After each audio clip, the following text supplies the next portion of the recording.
Bonjour à tous, c'est plaisir de vous enseigner aujourd'hui au niveau de l'Institut biblique. C'est toujours un privilège et j'espère que ça va bien pour vous et que vous avez hâte de partager la parole de Dieu ensemble.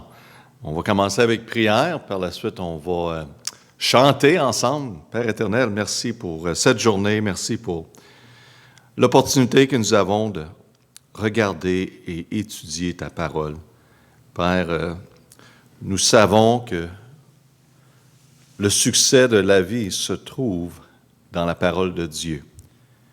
Et Père, aide-nous à la connaître et à la mettre en pratique pour ta gloire, Père, afin qu'on puisse être un outil dans ta main que tu peux transmettre ta parole, afin que plusieurs peuvent venir à Jésus-Christ, peuvent avoir la vie éternelle, peuvent connaître la vérité. Père, fais un travail en nous, dans nos cœurs. Bénis cet ensemble dans ta parole au nom de Jésus. Amen. On va chanter ensemble la Bible, quel livre merveilleux. Donc, si vous avez votre Bible avec vous, juste le tenir, la Bible ou Jean Romain. Donc, on est heureux de toutes vous avoir. Donc, tout le monde de Cibiti, je veux vous entendre.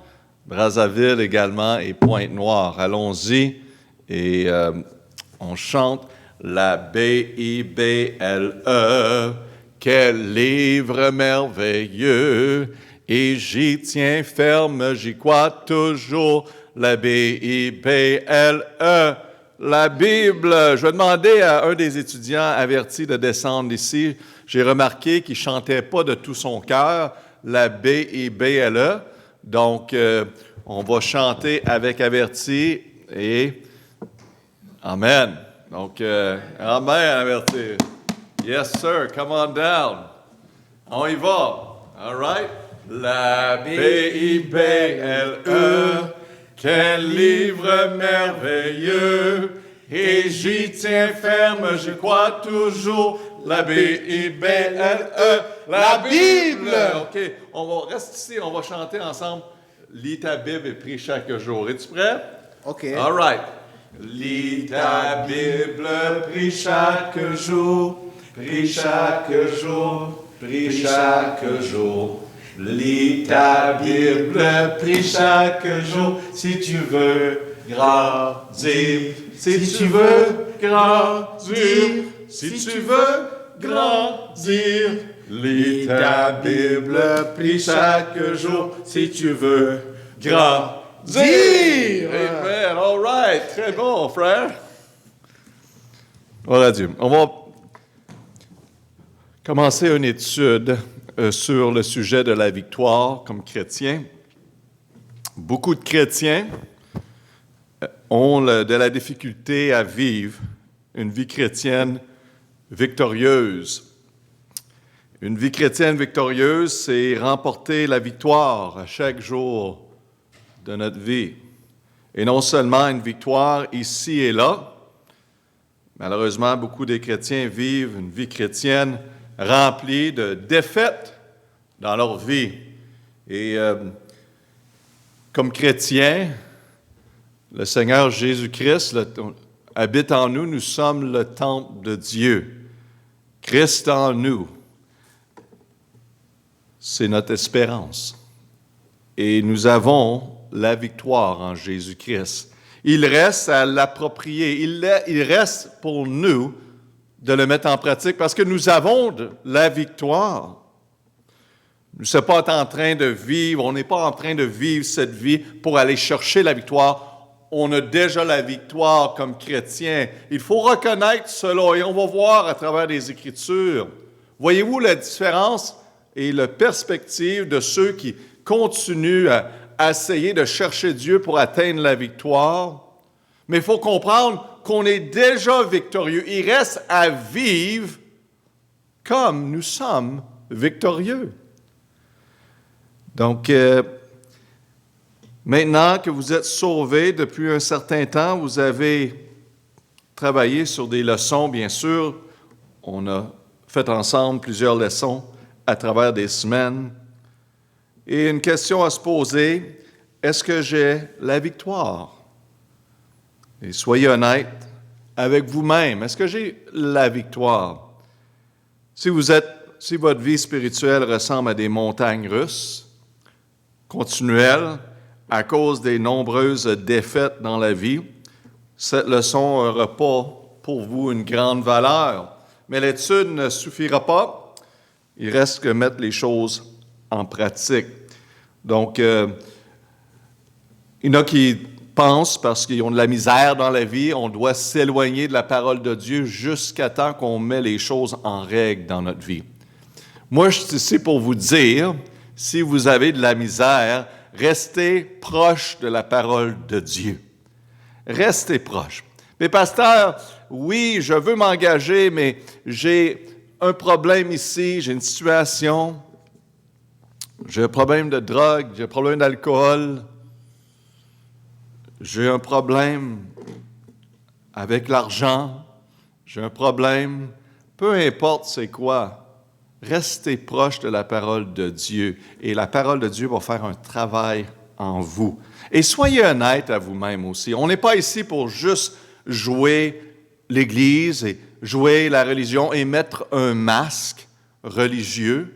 On est ici pour être honnête. On est ici pour s'entraider et partager parfois avec quelqu'un spirituel qu'on sait qu'ils sont là pour prier, nous aider et partager certains des défis que nous avons, que nous vivons dans la vie, les choses qu'on ne comprend pas. Et c'est bien, parce qu'on cherche la victoire. Tout le monde veut avoir la victoire. Et qu'est-ce qui est important de reconnaître, c'est que nous sommes victorieux en Jésus-Christ. Donc, est-ce que Dieu veut que ses enfants remportent la victoire? Donc, certaines personnes viennent à l'Église, dans les milieux religieux, ils pensent que si on se donne à Dieu, si on vit pour Dieu, ça sera une vie plate. Hein? Ça se dit plate dans votre pays? Plate? Simple? On n'a pas grand-chose à faire. Ah, servir Dieu, c'est quoi ça? Ça doit être pas excitant de s'éloigner un peu du monde, être trop religieux. Je vais vous dire quelque chose. Ici, la parole de Dieu ne nous enseigne pas d'être religieux. La parole de Dieu nous enseigne d'avoir une relation personnelle jour après jour avec le Seigneur Jésus-Christ. Et cela est très excitant et on a beaucoup de plaisir. Servir l'Éternel, mes amis, c'est merveilleux. Donc, cette idée-là c'est une fausse idée.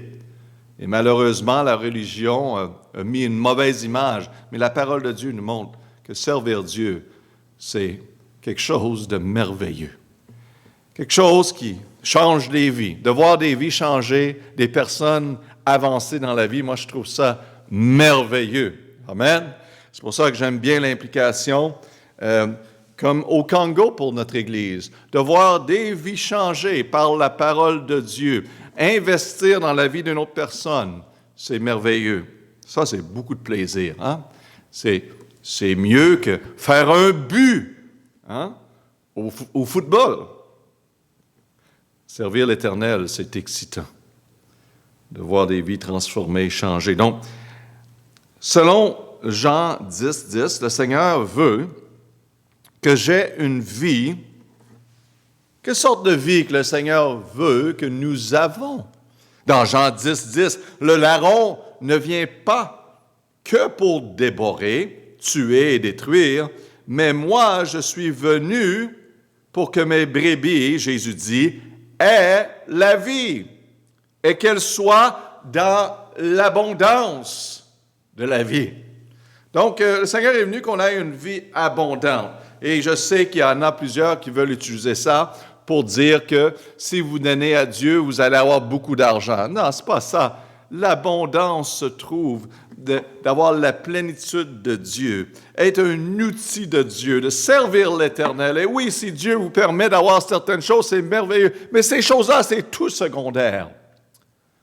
Et une vie abondante, d'avoir la paix, d'avoir la joie, d'avoir l'assurance de l'éternité. Ça, c'est de l'abondance. De savoir que le Seigneur est avec toi, peu importe qu'est-ce qui arrive dans ma vie. On a des épreuves. Cette semaine, la semaine passée, j'ai eu des épreuves. mais je sais une chose, que le Seigneur est avec moi. Je ne doute pas. OK, Seigneur, on passe à travers de cette situation-là, tu es là avec moi. Je te donne cette situation, règle ça, Seigneur, fais qu'est-ce que tu veux à travers de ça. Voyez-vous, on vit en paix. Ça, c'est la victoire, d'approprier la parole de Dieu, de la mettre en pratique. Ça n'a rien à faire avec des personnes qui sont parfaites, parce qu'il n'y a personne de parfait. Ça a simplement tout à faire à mettre la parole de Dieu en pratique et de vivre par la foi. Donc, lettre A, le Seigneur veut que j'aie une vie abondante. C'est l'espace, on remplit avec le mot abondant. Et lettre B, selon Psaumes 16, 11, le Seigneur désire que j'éprouve regardez le texte, 16, 11, le livre des Psaumes, « Tu me feras connaître le chemin de la vie. » Il y a un rassasiement, de joie devant ta face et des délices à ta droite pour jamais. Le Seigneur veut qu'on vive une vie abondante, une pleine vie, une vie rassasiée de joie. Lettre C, donc lettre B, c'est rassasiement de joie qu'on remplit l'espace là. Et lettre C, selon Jean 8, 31, 32, le Seigneur dit, 8, 31, 32, Jésus dit donc aux Juifs qui avaient cru en lui, « Si vous demeurez dans ma parole, vous êtes véritablement mes disciples. » Hein? Il était reconnu comme disciple parce qu'il mettait en pratique la parole de Dieu. Verset 32, « Et vous connaîtrez la vérité, et la vérité vous affranchira. » Amen. Gloire à Dieu. On a besoin de la vérité. La vérité vous affranchira. Ça, c'est l'espace à remplir. Ainsi, c'est l'intention du Seigneur que la vérité, qui est sa parole, vous convertisse à un de ses disciples. Cette délivrance du péché ne veut pas dire que vous avez perdu votre nature pécheresse.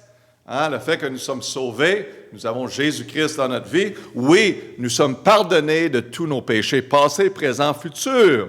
C'est ça qui est merveilleux. Le sang de Jésus-Christ couvre tous nos péchés. La différence entre quelqu'un qui est chrétien et quelqu'un qui n'est pas chrétien, c'est qu'un est pardonné, puis l'autre ne l'est pas pardonné. Un a le sang de Jésus-Christ qui couvre ses péchés, et l'autre, il n'y a pas le sang de Jésus-Christ qui couvre ses péchés.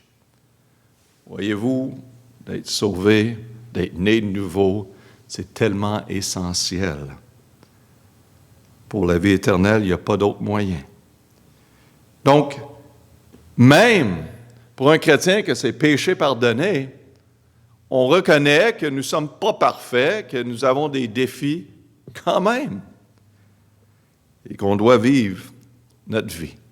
Et on voit Paul qui en parle, la chair, la bataille avec la chair et l'esprit. Il en parle, comme chrétien.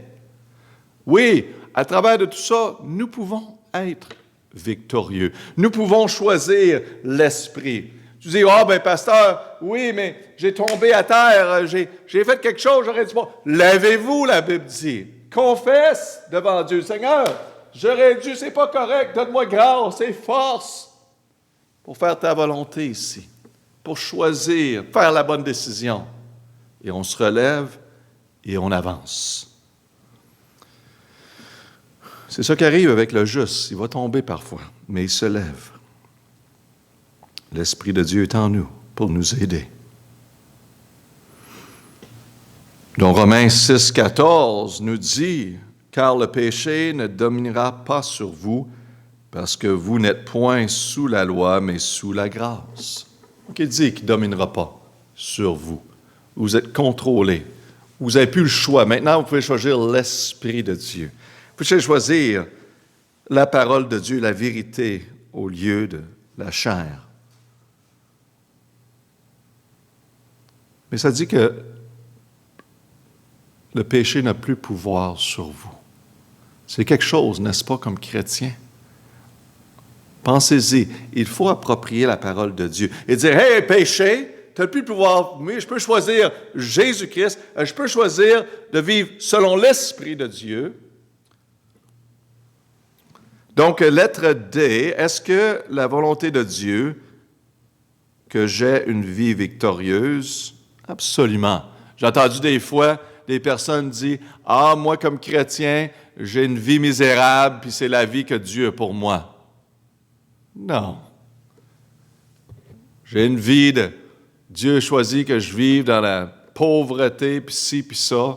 Regarde, qu'est-ce qui est plus important, mes amis? Les choses secondaires de Dieu, là, tous les biens de la vie, là, arrêtez d'égaliser ça comme spiritualité.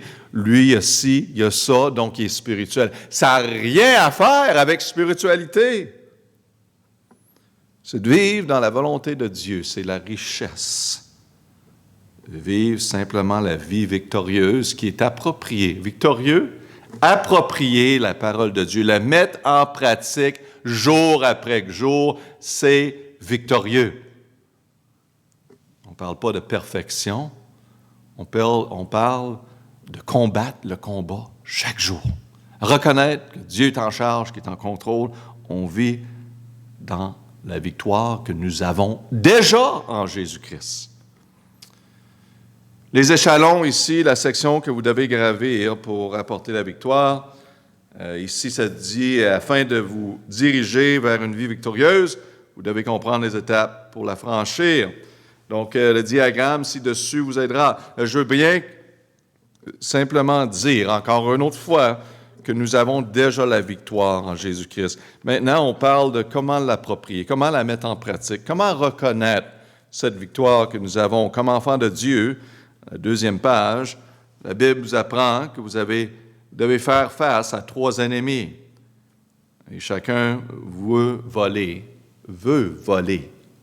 notre joie que nous avons pour l'Éternel. Donc, le monde fait cela. L'adversaire numéro 1, la chair numéro 2, et notre adversaire est le diable.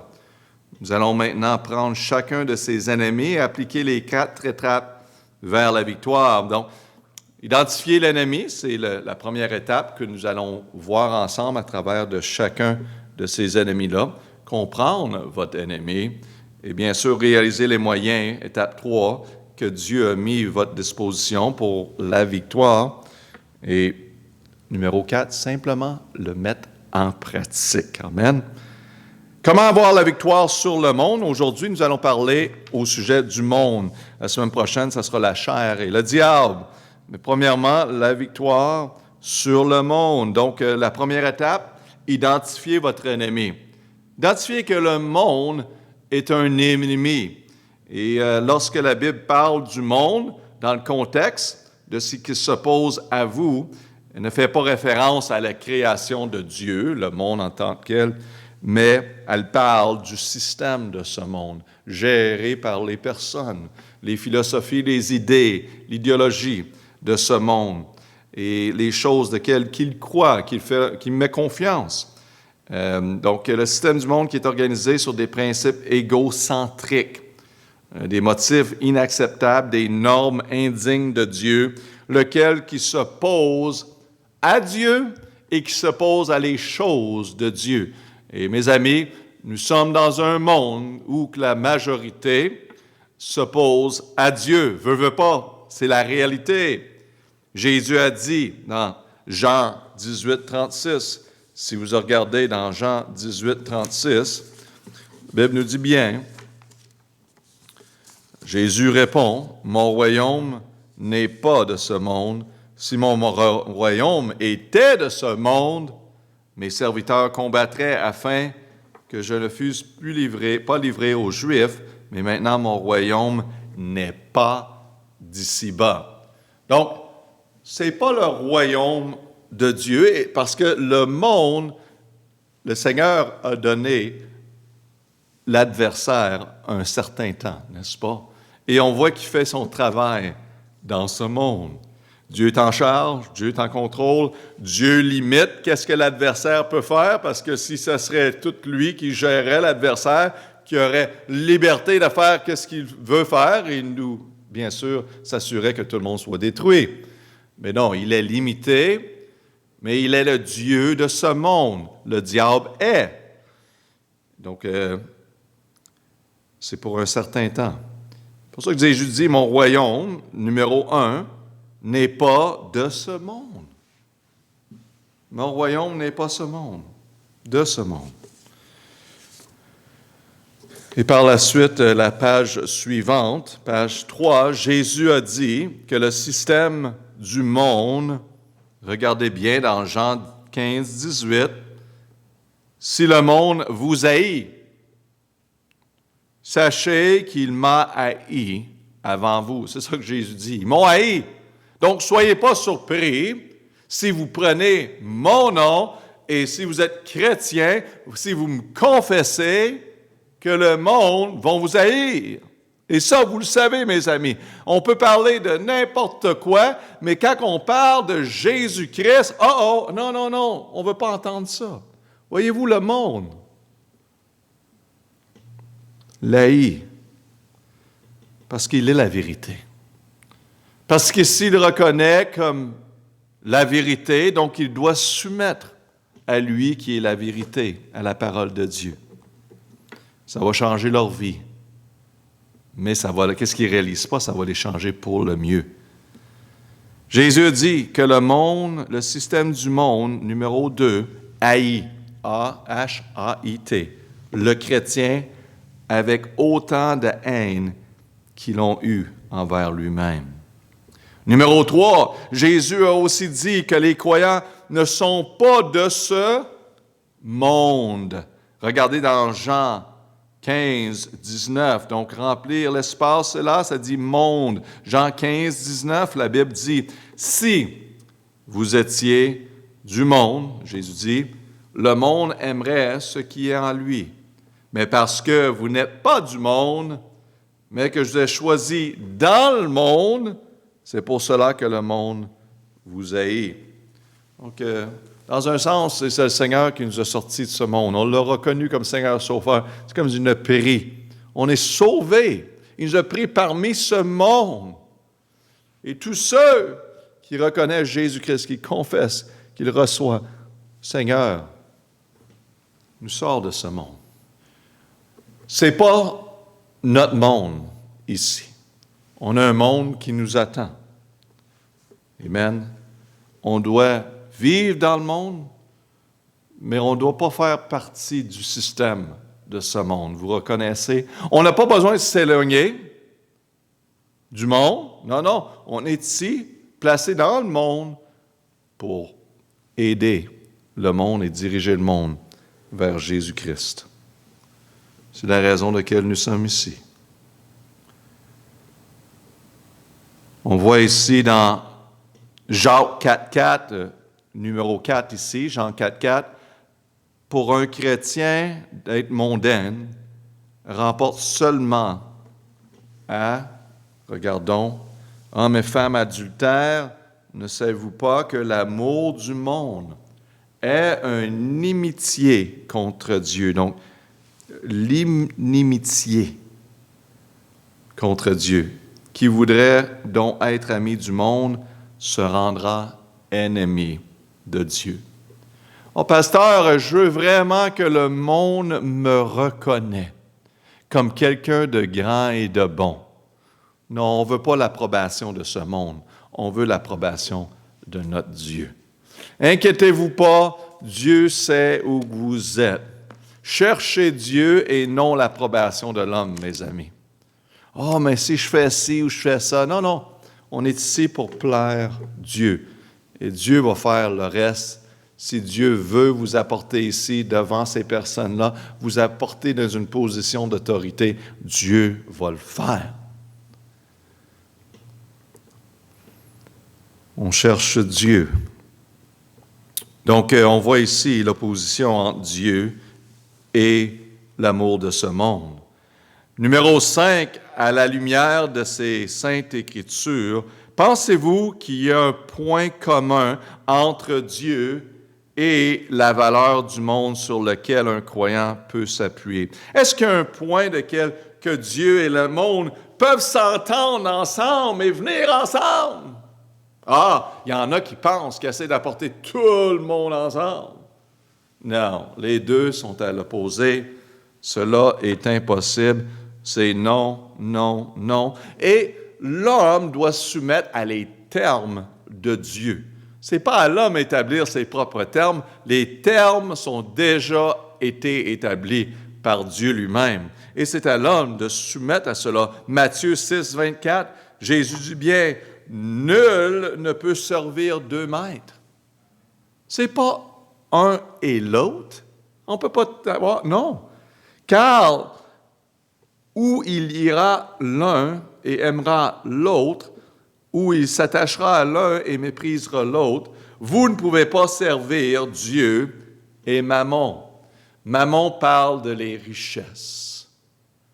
Et on voit des exemples, le jeune homme riche, tu ne peux pas servir les dieux, les deux. Mais en passant d'avoir des choses et des richesses, c'est pas ça que ça parle.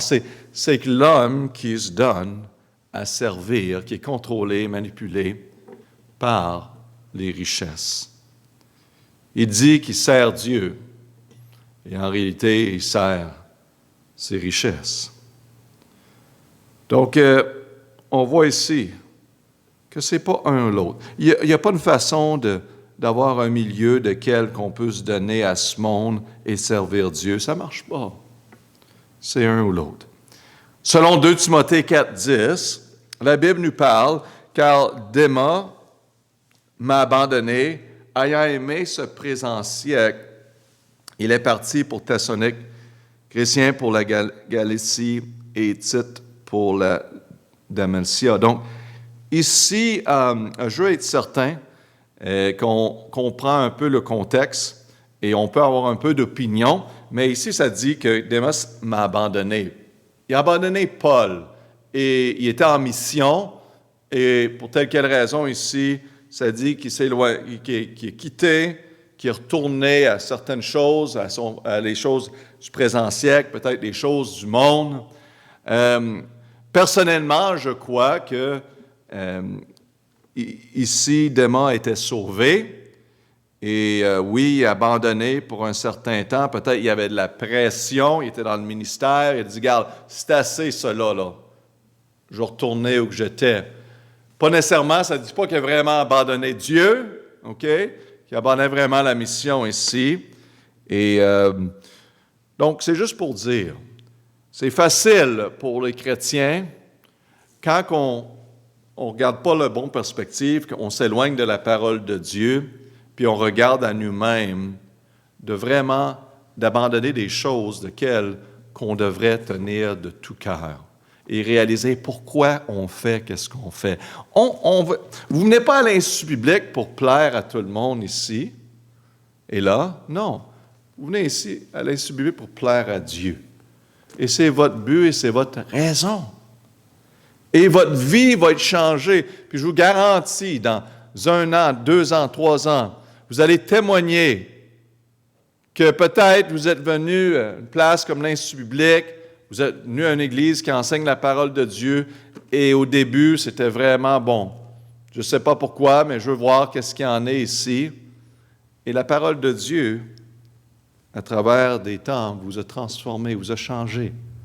Peut-être vous étiez sauvé récemment à travers la parole de Dieu qui a été prêchée. Gloire à Dieu pour cela. Et maintenant, les choses de la vie, vous les comprenez encore plus. On a une joie, on a une espérance qu'on n'avait pas par avant. On comprend des choses à travers des adversités qu'on ne comprenait pas avant. On a délaissé des choses de noirceur, des choses sur lesquelles on vivait dans la peur. Maintenant, on comprend la vérité. C'est très simple, c'est très clair maintenant. Je sais où que je m'en vais, j'ai un but dans la vie. J'ai une vision pour ma vie maintenant. Et cette vision est à travers de la parole de Dieu. Gloire à Dieu pour cela. C'est le travail que le Seigneur fait en nous. On n'a aucune raison de délaisser les choses qui change nos vies pour le bien et qui va changer notre famille pour le mieux. Lettre B, au sujet de ce monde, c'est de comprendre notre ennemi. Premièrement, c'est l'identifier. On réalise que le monde, c'est un ennemi. Deuxièmement, c'est comprendre votre ennemi. Comment est-ce que le monde attaque le chrétien? La réponse de tout ça, c'est qu'il attire le chrétien loin du Seigneur. Amen. Le monde appelle, « Hey, venez avec nous! Venez faire qu'est-ce qu'on fait? » Et ça semble tout le temps bon et bien. Hein? Le péché semble bien, mais il dure pour une saison, puis après ça, il mord, il détruit. C'est tout le temps ça. Tout le temps la même chose. Le péché nous garde plus longtemps que nous voulons rester. Il nous apporte beaucoup plus loin que nous voulons aller. Et il nous coûte beaucoup plus cher que nous voulons payer. C'est le péché, c'est tout le temps pareil. Il n'y a pas d'exception. Ça apporte des regrets et tout ça. Merci Seigneur qu'on peut confesser et avancer. Numéro 2, regardez dans 1 Jean 2, 15 à 17, selon verset 16, quelles sont les 3 façons par lesquelles le monde tente de vous attirer. Bon, 2,15, la Bible nous dit ici les différentes façons. N'aimez point le monde, ni les choses qui sont dans le monde. Si quelqu'un aime le monde, l'amour du Père n'est pas en lui. Donc on voit ici, c'est clair, c'est soit c'est le monde ou c'est le Père.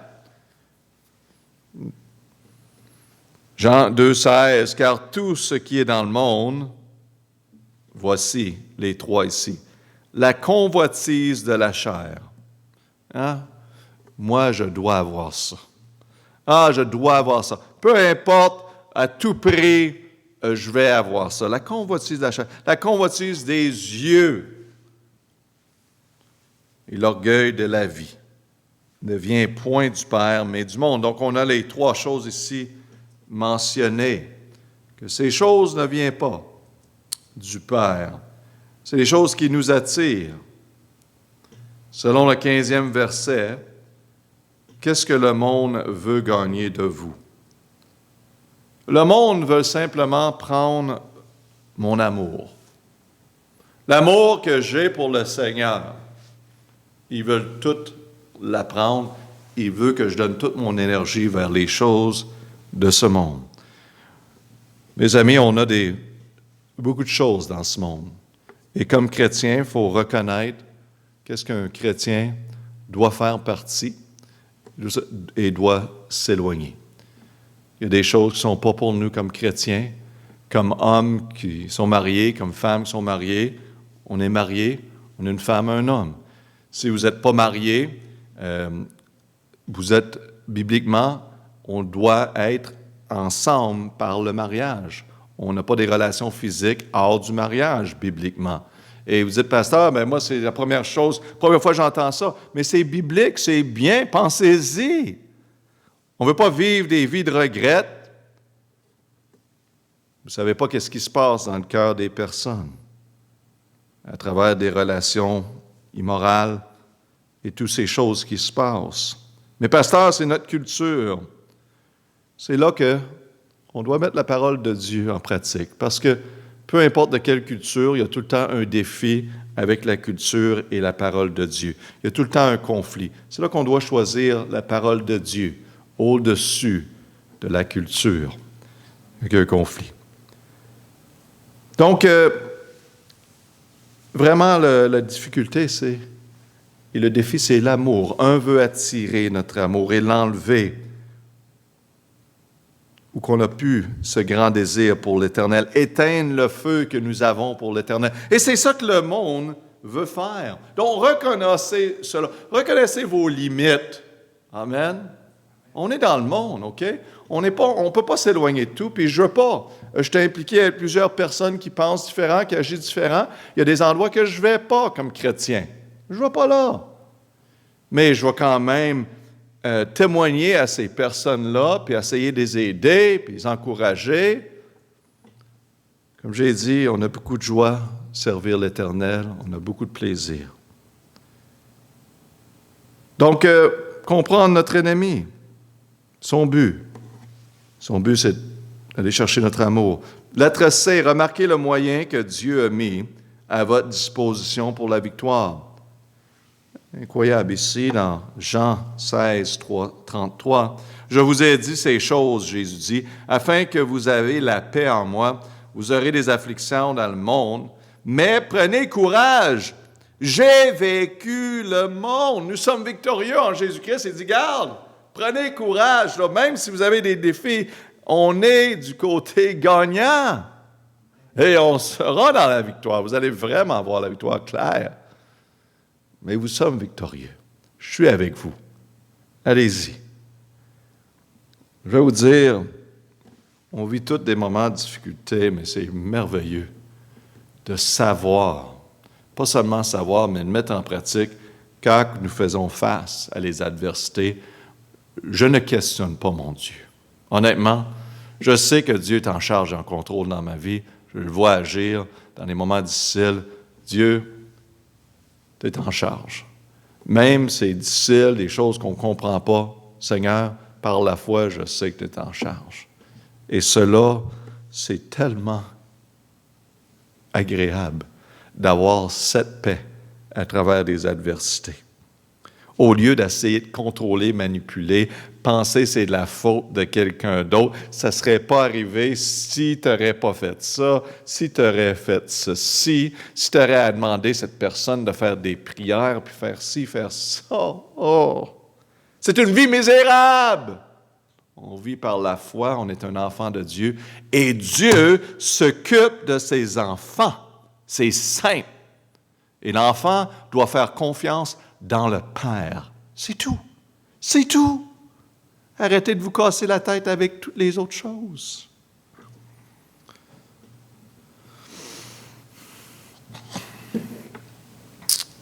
Donc, prenez courage, j'ai vaincu le monde. Le Seigneur Jésus-Christ a dit qu'il a gagné la victoire pour vous.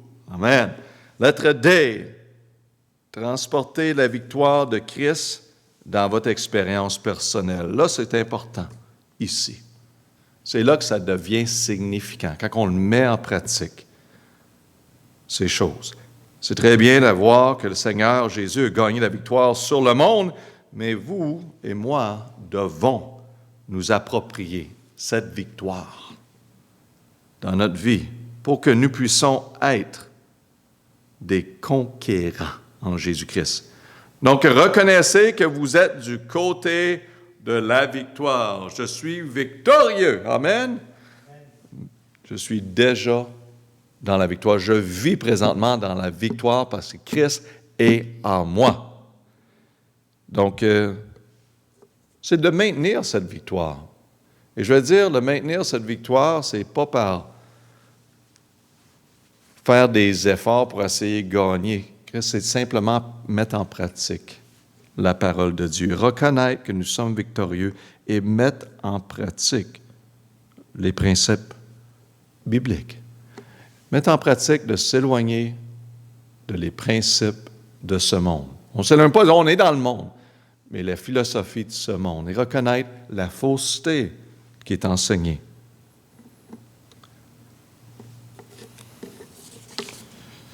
Dans Jean 5, 5, la Bible nous dit que celui qui a triomphé de ce monde, qui est celui qui a triomphé sur le monde? Et la Bible dit dans 1 Jean 5, 5, qui est celui qui est victorieux du monde, sinon celui qui croit que Jésus-Christ, que Jésus est le Fils de Dieu. Qui va triompher dans ce monde? Celui, la Bible dit, regardez ici dans la lettre A, remplissez l'espace. Celui qui croit que Jésus est le Fils de Dieu. Amen. Lettre B, êtes-vous un croyant du Seigneur Jésus-Christ? Êtes-vous certain que vous avez reçu Jésus-Christ? Vous êtes croyant. Yes, gloire à Dieu. Amen. Numéro 2, réclamez votre victoire par la foi. 1 Jean 5,4 dit « Parce que tout ce qui est né de Dieu est victorieux du monde. Et la victoire qui a vécu le monde, c'est notre foi. » On parle de la nouvelle naissance en Christ ici. Victorieux du monde, la victoire qui a vécu le monde, c'est notre foi. Et le juste vivra par la foi. Donc ici, dans 1 Jean 5,4, l'espace, les mots à remplir, c'est la victoire qui triomphe du monde, et Dei, c'est notre foi. De vivre par la foi. Pas par qu'est-ce qu'on voit, pas parce qu'on ne voit pas parce que les autres disent, non. Parce que qu'est-ce que Dieu a déjà écrit dans sa parole et on la vit par la foi. C'est ça. Notre foi est en Christ et pas dans un homme. Pas dans un homme. Faites très attention à vous donner à des hommes et suivre l'homme qui ne base pas les choses selon les Écritures. Et quand je dis basé selon les Écritures, c'est la raison pourquoi que nous avons l'Institut biblique. Je suis très inquiète avec les personnes qui sont prêtes à suivre et faire tout ce qu'un homme dit parce qu'il utilise un verset biblique. C'est pour ça que vous devez devenir des étudiants de la parole de Dieu et connaître la vérité, afin de marcher dans cette vérité-là et pas marcher dans des faussetés, des fausses doctrines, des philosophies de ce monde. Mais connaître la parole de Dieu. C'est pour ça que les études bibliques ont tous les versets pour vous de voir. Et si vous avez manqué les autres sessions de l'Institut biblique, on va vous donner l'opportunité d'en faire partie. Revenez durant l'année de l'Institut biblique. C'est très important de connaître la vérité. C'est notre liberté. Donc, lettre B, qu'est-ce que la foi? La foi est simplement croire ce que Dieu dit dans sa parole, puis mettre sa parole en pratique, compter totalement sur Dieu. C'est pasteur, la vie chrétienne, c'est donc bien simple. Vous avez absolument raison. C'est simple. On doit vivre par la foi, suivre notre maître, notre Seigneur. C'est tout. Mais c'est puissant, je vais vous dire. C'est merveilleux. Jamais que je voudrais retourner dans ma vie sans le Seigneur Jésus-Christ. À l'âge de 21, quand j'ai reçu le Seigneur Jésus-Christ, ma vie a changé par la suite. Et j'ai appris qu'on doit vivre par la foi. Et la foi devient réelle. Quand on voit Dieu agir, on met notre foi en lui pour certaines choses, on passe à travers des adversités. Et on a certains besoins, et on fait confiance en Dieu. Et Dieu, je vais vous dire, s'occupe de nous. À chaque fois, dans son temps, dans son moment, de sa façon, et c'est tout le temps merveilleux. Des fois, je suis là, je dis « Wow! » J'aurais jamais pensé à ça.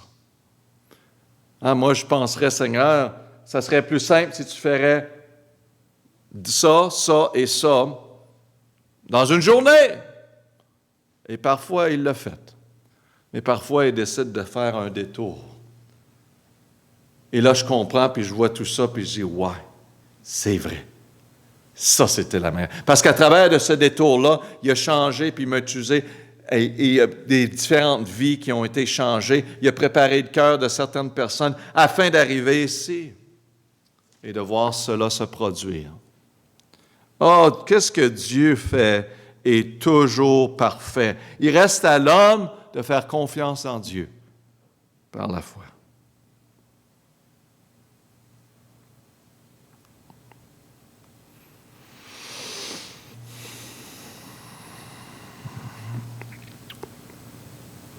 En finissant ici, faites toujours la volonté de Dieu. Le monde passe et sa convoitise, mais celui qui fait la volonté de Dieu demeure éternellement. Dans 1 Jean 2, 17, ça nous dit bien, « Et le monde passe. » Le monde, ça va tout passer, OK? Donc, le monde qui se donne à ce monde, les personnes qui se donnent à ce monde, puis ils pensent que c'est juste ça qui reste pour vivre, puis ils investissent toute leur vie dans les choses de ce monde. Ils s'impliquent dans les choses de ce monde. Le monde va passer. Et sa convoitise, ça arrive à la fin. Mais celui qui fait la volonté de Dieu demeure éternellement. Donc, vous pouvez mettre ça dans l'espace, volonté de Dieu éternellement. Et numéro 4, en finissant, affectionnez-vous aux choses d'en haut. Si vous pensez aux choses du monde, les choses mauvaises, vous serez entraînés facilement. Dans Colossiens 3:1, 3:2, car ça nous démontre comment approprier, mettre en pratique. Regardez Colossiens 3:1 et 2, la Bible dit, « Si donc vous êtes ressuscités avec Christ, » on parle des chrétiens ressuscités avec Christ, « cherchez les choses d'en haut. » Hein? Donnez votre attention à les choses spirituelles maintenant. Peut-être dans votre vie, par avant, c'était les choses de ce monde, mais maintenant, en Christ qui est en vous, donnez-vous à les choses qui sont en haut, les choses spirituelles, les choses que Dieu nous a données, préservées pour nous de savoir. Où Christ est assis à la droite de Dieu.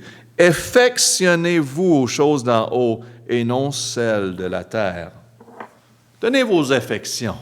Ah, on a du plaisir à jouer des sports, à faire des activités, à connaître, c'est correct. Mais vraiment nos affections, là, notre cœur, notre vouloir, on doit se donner à les choses d'en haut. Reconnaissez dans votre vie, est-ce que c'est vraiment les choses de ce monde qui vous attirent ou c'est les choses d'en haut? On ne se dit pas qu'on ne peut rien faire dans ce monde. On peut s'impliquer, on a du plaisir, on a du fun. Mais regardez l'emphase ici des affections, pas vraiment. Parce que je vais vous dire que, disons que notre santé arrêterait, qu'on serait plus capable de faire certaines activités, et on donne toutes nos affections dans ces choses-là, dans ce monde. Puis une journée à l'autre, ça arrête. Si notre affection n'est pas vers le Seigneur, notre vie va être très difficile. Ça va être comme la fin. Donc, donnez vos affections à des choses qui sont éternelles, peu importe ce qui arrive sur cette terre.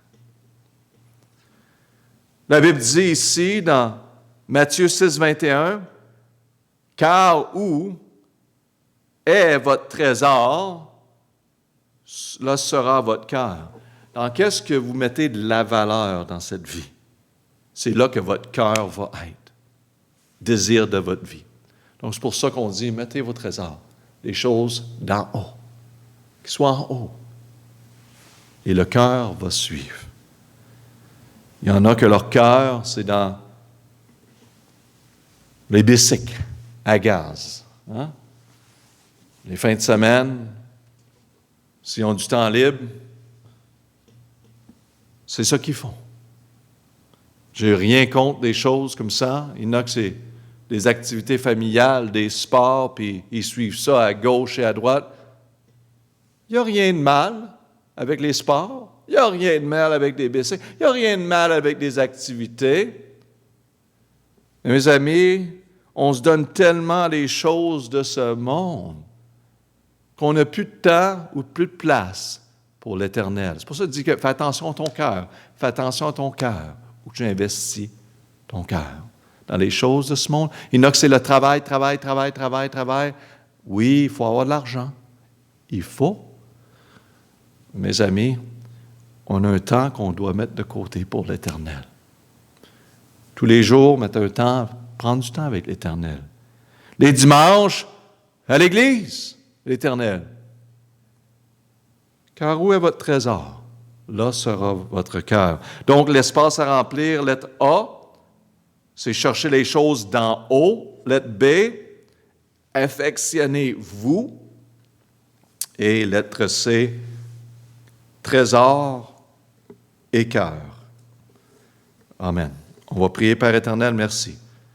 que nous avons la victoire en Jésus-Christ. Aide-nous à la mettre en pratique et à vivre cette vie victorieuse. Père, on n'est pas de ce monde. Aide-nous à réaliser et à mettre notre cœur dans les choses qui sont d'en haut. Et que notre trésor soit dans les choses spirituelles. Que notre trésor soit dans les vies transformées par la puissance de la parole de Dieu. Qu'elle soit dans la parole de Dieu. Qu'elle soit avec les frères, les sœurs dans le Seigneur. Des choses éternelles. Pour la gloire de Dieu. On prie. Amen. All right. Bonne journée.